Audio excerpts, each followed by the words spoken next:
Suicide, war, violence, and cloning. All hot-button issues that Hideo Kojima tackles head-on in Metal Gear Solid. But what can we expect in Metal Gear Solid 4? Our panel gives you the lowdown.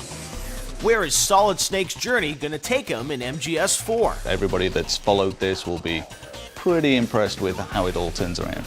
And is this really the final time we'll play as Snake? Metaphorically, it's really all focused on Kojima's desire to sort of bring that character to an end. Watch your threat ring. This is the bonus round.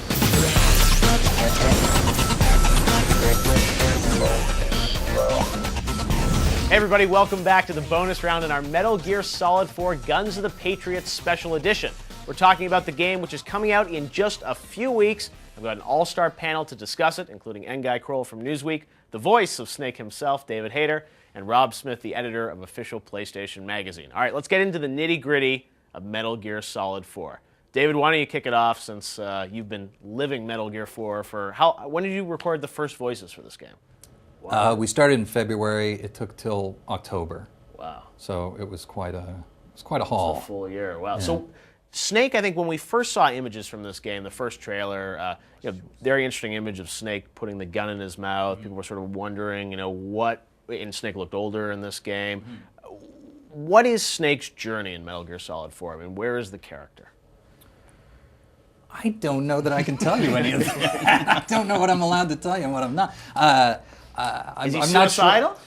Well, it's yeah. It sort of comes to a point where he may be posing a threat himself, and so it's not a matter of him being suicidal out of Troubled. Out of his own caring about his own life. It's a matter of caring about the lives of others, which is usually what Snake is dealing with. So so there is an element of that, and I think it's common knowledge that as a clone, he's sort of deteriorating to a certain extent, and this is why he's aging the way he is. But I think metaphorically, it's really all focused on Kojima's desire to sort of bring that character to an end, and sort of give him his big exit.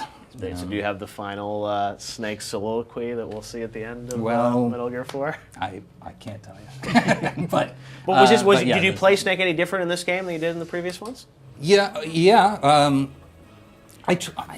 always sounds the same to everybody, right? But I try to put a different spin on each in a subtle way. And this one, I tried to blow out the voice a little more. Like it's gravelly to begin with, but I just figured he's falling apart, and so he's just sort of forcing the words out, and it's making it more difficult for him to talk. And I don't know if that comes through in the game.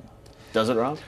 Yeah, it's a fascinating journey because you don't know at the beginning really what's going on, and as each revelation adds a little different layer, by the time you reach the conclusion, I mean, I think any fan of any game, let alone the Metal Gear fans who followed Snake for so long, will be kind of rapt at attention over what's going on in the final scenes. And does it bring Snake's journey to a close? I think it does absolutely satisfactory fan service. I think that everybody that's followed this will be pretty impressed with how it all turns around. Interesting. And Guy, what are you expecting? As someone that's been avoiding spoilers on this game, right? Well, I was fortunate enough to play some of the first mission or first chapter in New York.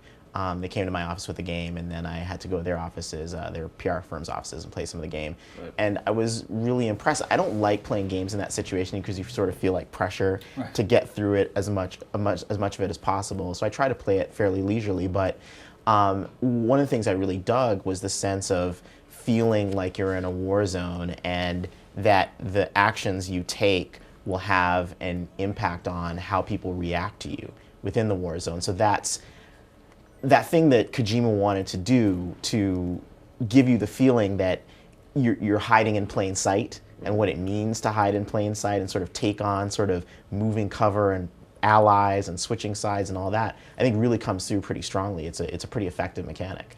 Now, David, there are rumors that you may have a live-action cameo in this game. Is that true?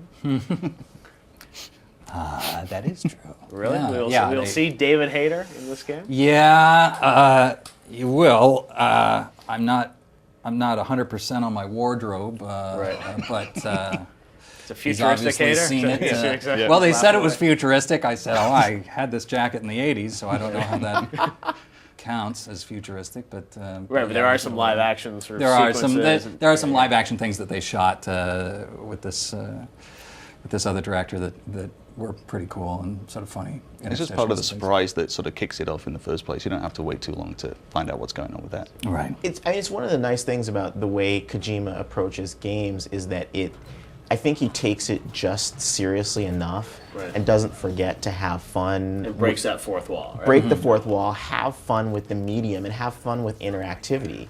So there's a particular device that I think we're all pretty familiar with in real life that turns up in the game and that people can use. And I think people will be pretty impressed with how it's implemented. And I'm not saying it to be coy, it's because I don't want to spoil it for people, but it's just like people will see it and they'll be like, man, there goes Kojima again.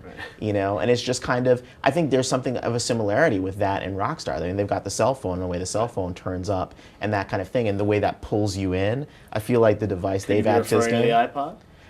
I can't confirm or deny that it's the iPod I'm referring Screenshots to. online all over the place. Well, you know, the fans can't wait to get to information. They like to leak it. I prefer to keep fans in blissful ignorance until they get to experience it for themselves.